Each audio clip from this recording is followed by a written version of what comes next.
Foreign affairs were a big ticket as the candidates debated this election season. In the Middle East, thousands are displaced as U.S.-backed forces work to take back the city's Mosul from ISIS. This as an airstrike kills more than a dozen civilians in Syria. Fox News correspondent Wright has more from New York. As U.S.-backed forces try to retake ISIS strongholds in the Middle East, more than 20 civilians die in an airstrike in Syria. Amid the civil war consuming the country, the bombings are being blamed on Russia.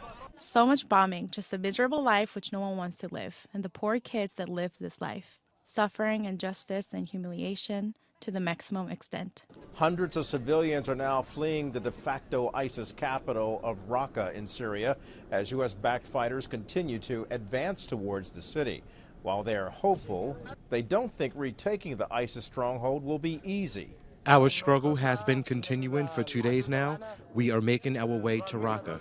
We will rescue people in that region. While civilians are now free from ISIS control, they are now displaced from their homes. They punished us for the smallest things, but God will punish them. This comes as Iraqi and U.S. forces are closer to taking over Mosul, but the fight has been difficult as Iraqi fighters deal with constant gunfire and bombings. We were wishing for death at times because the battle lasted for hours on end, from 6 a.m. to 6 p.m., and the bombing was continuous, 12 hours, the whole day basically. About 11,000 civilians have been displaced from Mosul and are now living in camps outside the city. The army took us out. May God bless them. We would have died. Our houses were destroyed.